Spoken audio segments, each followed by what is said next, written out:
Bonjour chers élèves, donc je vais corriger sur cette capsule vidéo l'activité que je vous ai proposée sur les éléments pour comprendre l'univers.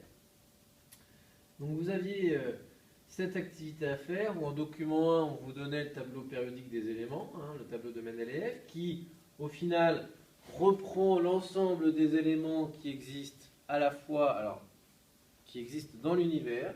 Il faut savoir que tous les éléments qu'on retrouve sur Terre sont sur ce tableau, bien sûr, et tous ceux qu'on retrouve dans l'univers sont sur ce tableau. Ceux qui veulent aller plus loin, je mettrai une petite vidéo pour me comprendre un peu tout ça, juste en bas. De complément, bien sûr. Bien, alors, autre élément à comprendre et qui est un peu peut-être nouveau pour certains, moins pour d'autres. La matière est constituée de molécules, ça on l'a vu. Je prends un exemple, l'eau, que ce soit liquide, solide ou la vapeur d'eau, est constituée de molécules. La molécule d'H2O. La molécule d'H2O est constituée d'atomes d'oxygène, mais aussi d'hydrogène. Ici, on prend un exemple. La matière, alors ici c'est plutôt un élément qui est constitué que d'atomes. Exemple, le cuivre, le fer, un métal. D'accord ? Il est structuré suivant des réseaux cristallins. Et donc du coup, ici, on voit des atomes, imaginons de cuivre. Et dans ces atomes, qu'est-ce qu'il y a dans ces atomes? Et c'est ça qui va être peut-être nouveau pour certains aujourd'hui. Il y a un noyau et il y a des électrons qui, alors, en première approximation, tournent autour de ce noyau. Voilà, c'est l'idée qu'il faut avoir pour le moment au collège de l'électron. L'électron, c'est une particule qui est chargée négativement et qui tourne autour du noyau. Le noyau, lui, est chargé positivement. Voilà. Donc on a des moins qui tournent autour du plus. D'accord? Alors ça, bon, c'est la première idée que vous allez vous faire de l'atome, des électrons qui tournent autour du noyau. Et puis, on va s'intéresser ensuite au noyau qui est chargé positivement, contrairement aux électrons. Le noyau est constitué de protons et de neutrons. Les protons sont chargés positivement, alors que les neutrons bleus, eux, n'ont pas de charge. Alors bon, il faut savoir que les protons ne sont pas forcément rouges dans la nature, ils ne sont même pas rouges, ni les neutrons ne sont pas bleus, ils n'ont pas de couleur. Mais on les a représentés en utilisant des couleurs. Voilà. Donc on vous dit en plus que les protons ont une charge plus 1. Alors ça, il y a parfois des élèves qui me disent « Monsieur, je ne comprends pas ». Mais en fait, ça, c'est plutôt à savoir. D'accord? Ça va apprendre. Un proton est chargé positivement, il possède une charge plus 1. Les neutrons ne sont pas chargés, les électrons ont une charge moins 1. Voilà, ça, c'est à savoir. Donc on vous donne un document 3, vous donnant ici le nombre de nucléons. Alors attention, les nucléons, qu'est-ce que c'est? Parce qu'il ne faut pas confondre avec neutrons. Les nucléons, ce sont les particules du noyau, c'est-à-dire les protons et les neutrons, on les appelle les nucléons. Voilà, alors je sais que ça fait beaucoup. Ça vient du terme nucleus en latin qui veut dire noyau. Voilà, donc le nombre de nucléons, on le caractérise dans le tableau de Mendeleïev avec le chiffre du haut. D'accord? Voilà. Le chiffre du bas, qu'on note Z, c'est ce qu'on appelle le numéro atomique, qui correspond au nombre de protons.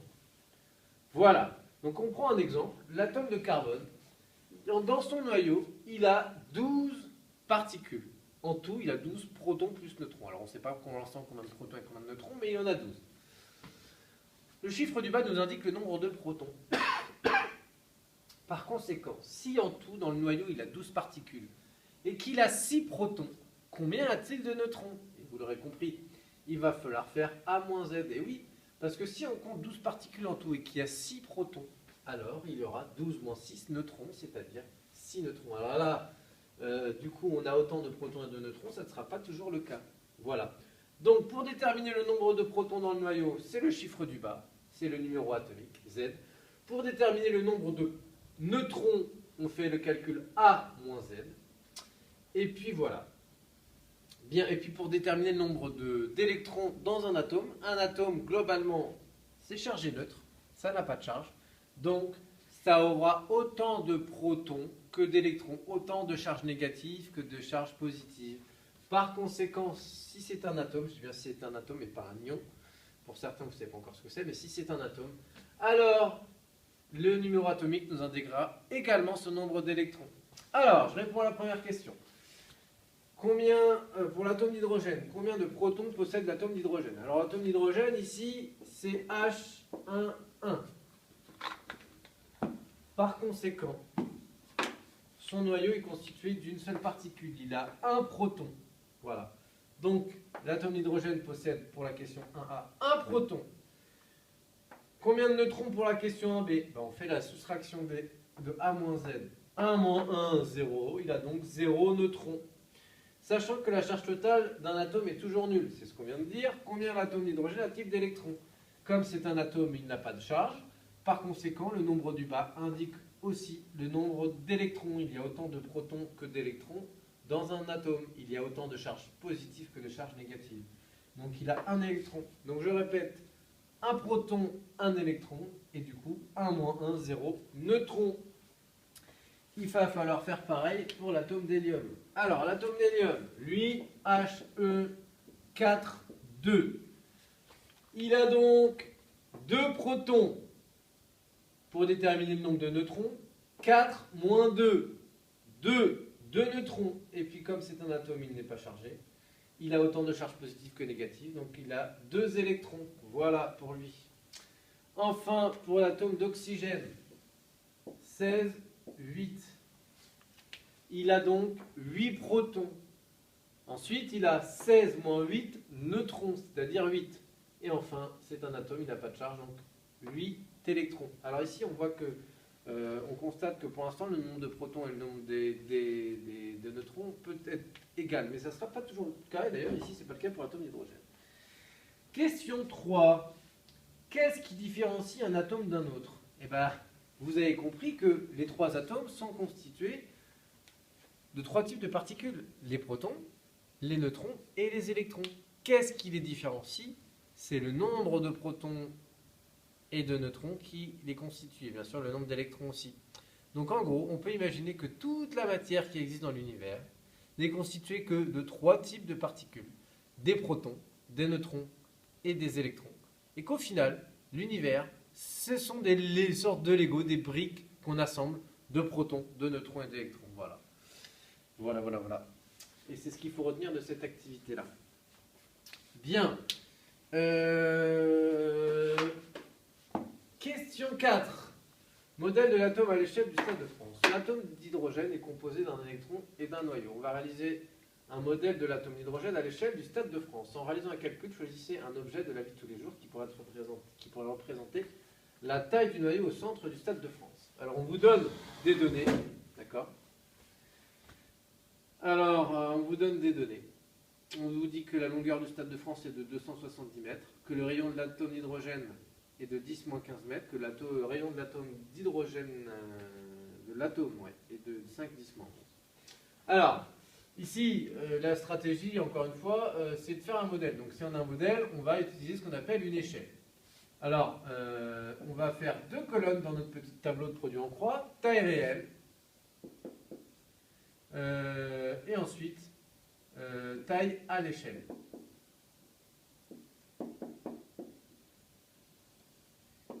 Ici, ça va être pour l'atome, et en bas, pour le noyau. Alors, on nous dit que l'atome, lui, mesure en taille réelle 5-10-11 mètres. Donc, c'est en mètres. Le noyau, lui, en taille réelle, mesure 10-15 mètres. Oups, pardon. Voilà. Alors, on veut faire un... Imaginons qu'on représente un atome avec une maquette de la taille du Stade de France, c'est-à-dire à l'échelle 270 mètres. C'est aussi en mètres. Quelle serait la taille du noyau? Donc, on cherche cette grandeur-là, qu'on peut noter d'ailleurs x, et quel est le calcul que nous allons faire? C'est encore ce fameux produit en croix. Vous allez multiplier la diagonale et diviser par le terme qui reste. C'est-à-dire que x ici vaut 270 fois 10 moins 15 divisé par 5, 10 moins 11. Et là, il faut prendre sa calculette, je vais chercher la mienne. Vous pouvez faire le calcul. Alors ici, attention, hein, il y a une erreur que font beaucoup d'étudiants. C'est que sur leur calculatrice, ils tapent ça. Ils tapent x égale, alors ils tapent 270 fois 10 puissance moins 15 divisé par 5 fois 10 moins 11. Ça, c'est pas possible comme calcul. Pourquoi? Parce que la calculette, elle va faire 270 fois 10 moins 15, diviser le tout par 5, et elle va remultiplier le tout par 10 moins 11. Donc ce résultat, c'est pas bon. Puisque à ce moment-là, ce que vous faites en réalité, en faisant ça, vous faites ça. Et voilà, ça c'est l'erreur classique, hein, d'ailleurs, que font beaucoup de lycéens. Donc il ne faut pas oublier, si vous voulez faire ce calcul-là, à mettre des parenthèses. Alors bien sûr, il y en a qui utilisent sur la calculette l'option fraction. Donc si vous utilisez l'option fraction comme ça, bien sûr, là ça marche, il n'y a aucun souci. D'ailleurs, c'est un bon moyen pour éviter de se tromper, ça. Donc, on trouve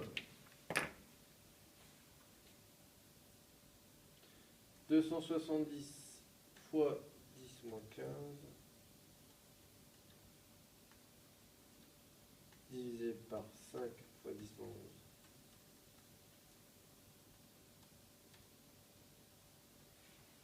11. On trouve à peu près 5, 10 moins 3 mètres, c'est-à-dire 5 millimètres. Alors, qu'est-ce qui dans la vie de tous les jours correspond à quelque chose de 5 millimètres? Ben, c'est à peu près un petit poids, une bille, d'accord? Bon, alors en gros, ce qu'il faut imaginer, c'est que si l'atome faisait la taille du Stade de France, le noyau ferait la taille d'une bille en son centre. Et c'est ça qui est assez incroyable. C'est comprendre que le noyau, au final, est tout petit, extrêmement petit, 100 000 fois plus petit que l'atome. Voilà. Et donc le noyau est tout petit par rapport à l'atome. Donc ça, c'est ce qu'il faut retenir. Et donc, qu'est-ce qu'il y a autour de l'atome? Pardon, excusez-moi, qu'est-ce qu'il y a autour du noyau? Donc il y a le noyau, il y a des électrons qui tournent autour, les électrons sont encore plus petits que le noyau. Et donc il faut comprendre, imaginer qu'un atome qui ferait la taille du Stade de France aurait en son centre un noyau de la taille d'une bille et des électrons à la taille de poussière qui tourneraient autour. Conclusion de notre histoire, et c'est la question 5. Et bien au final, notre atome, il est principalement constitué de rien, de vide. Le seul endroit où il y a de la matière, c'est dans le noyau, un espace très petit. Et voilà. Et donc c'est ça qu'il faut retenir. Donc c'est pour ça que on dit que la matière est essentiellement constituée de vide. C'est que le seul endroit où il y a de la matière dans l'atome, bah, c'est dans le noyau. Alors bien sûr, les électrons qui tournent autour, les électrons sont encore beaucoup plus petits que le noyau. Voilà pour la question 4 et 5. Bien, j'espère que cette vidéo vous aura aidé. Vous pourrez regarder aussi la correction que je vous ai mise en version numérique. Et bon courage à vous!